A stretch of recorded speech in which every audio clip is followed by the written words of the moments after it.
Hope you all are doing good. It's Thursday evening. எப்பவும் போல் college முடிச்சுட்டு 4:45க்கெலாம் வீட்டுக்கு வந்தாச்சு. ஸோ வீட்டுக்கு வந்ததுக்கப்புறம் என்னோடய ரொட்டீன் எப்படி இருந்ததுன்னு சொல்லிட்டு இந்த வீடியோவில் பார்க்கலாம்.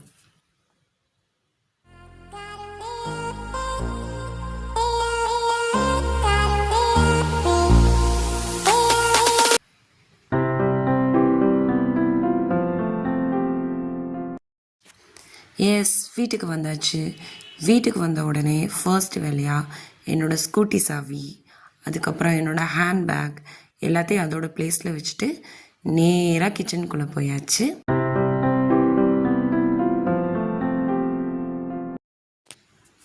கிச்சனுக்குள்ளே வந்ததுமே என்னோடய லஞ்ச் பேக்கை அன்பேக் பண்ண ஸ்டார்ட் பண்ணியாச்சு. நான் வந்துட்டு பிரேக்ஃபாஸ்ட் லஞ்ச் ரெண்டுமே காலேஜில் எடுத்துகிட்டு போய் தான் சாப்பிடுவேன். ஸோ என்னோடய டிஃபன் பாக்ஸஸ் எப்போவுமே அதிகமாக தான் இருக்கும்.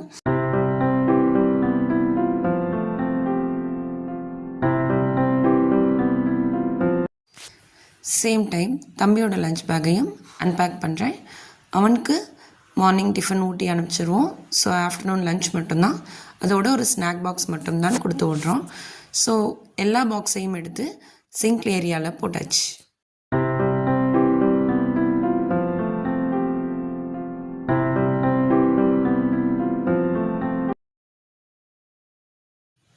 நெக்ஸ்ட்டு ஃபேஸ் வாஷ் பண்ணி ரெஃப்ரெஷ் ஆக போகிறேன். ஸோ ஃபேஸ் வாஷ் பண்ணுறதுக்கு நான் மொத்தம் 2 ஃபேஸ் வாஷ் யூஸ் பண்ணுறேன்.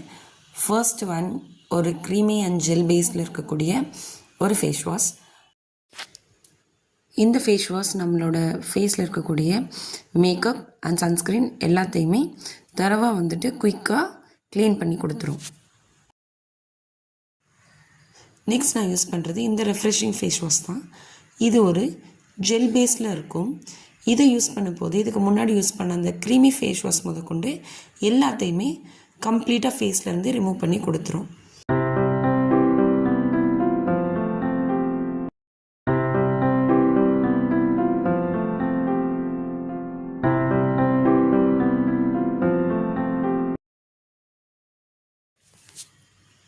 ரெஃப்ரெஷ் ஆகிட்டு வந்ததுக்கப்புறமா பால் காய்ச்சி குடிக்கலான்னு சொல்லிட்டு பாலை காய வைக்கிறதுக்காக இண்டக்ஷன் ஸ்டவ்வில் வச்சுருக்கேன். ஸோ பாலில் சர்க்கரை நாட்டு சர்க்கரைக்கு பதிலாக டேட் சிரப் தான் யூஸ் பண்ணிகிட்ருக்கேன். இந்த டேட் சிரப் என்னோடய ஃப்ரெண்ட் ஒருத்தவங்க தம்பிக்காக கொடுத்தாங்க. பட் தம்பி இதோட டேஸ்ட் பிடிக்காமல் சுத்தமாக குடிக்கிறதே இல்லை. ஸோ நான் இதை சுகருக்கு பதிலாக யூஸ் பண்ண ஆரம்பிச்சிட்டேன்.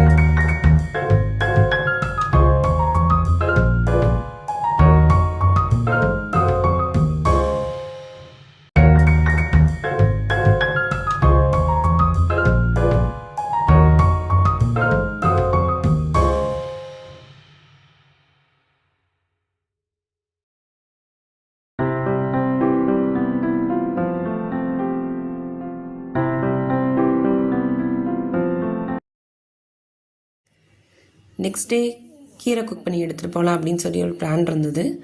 பட் மார்னிங் ஒர்க்கு கிளம்புற ஹரிபரியில் கீரை கட் பண்ணி க்ளீன் பண்ணுறதுக்கு கண்டிப்பாக டைம் இருக்காது. ஸோ முன்னத்து நாள் ஈவினிங்கே கீரையை க்ளீன் பண்ணி கட் பண்ணி ஒரு பாத்திரத்தில் எடுத்து வச்சாச்சு. So next day morning cook பண்ணுறதுக்கு வந்துட்டு கொஞ்சம் ஈஸியாக இருக்கும் அப்படின்னு சொல்லிட்டு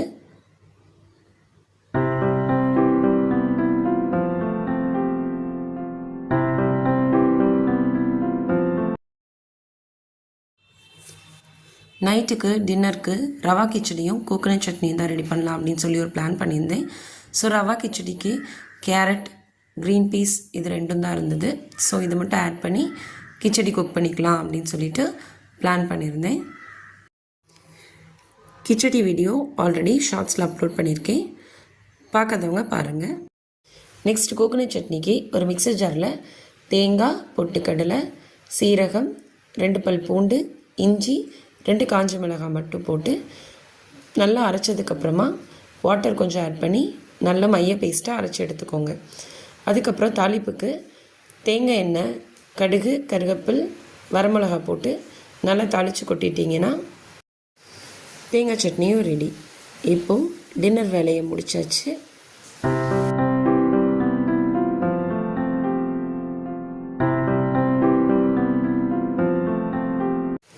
வந்து ரெஃப்ரெஷ் ஆன உடனே வாஷிங் மிஷினில் கொஞ்சம் ட்ரெஸ்ஸஸ்லாம் போட்டு விட்டுருந்தேன்.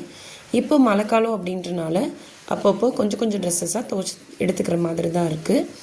பிகாஸ் நீங்கள் காய போடுறதுக்கு மாடி இருந்தாலுமே எப்படியும் மழையில் நனைஞ்சிருது அப்படின்றனால அப்பப்போ 4 ட்ரெஸ்ஸாக மிஷினில் போட்டு எடுத்துக்கிறது.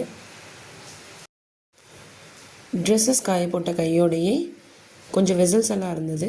நைட் டின்னர் சாப்பிட்டது, டிஃபன் பாக்ஸ் எல்லாத்தையும் வாஷ் பண்ணி எடுத்து வச்சுட்டு ஸோ அடுப்படியில் நல்லா க்ளீன் பண்ணி விட்டுட்டு தூங்க போயாச்சு.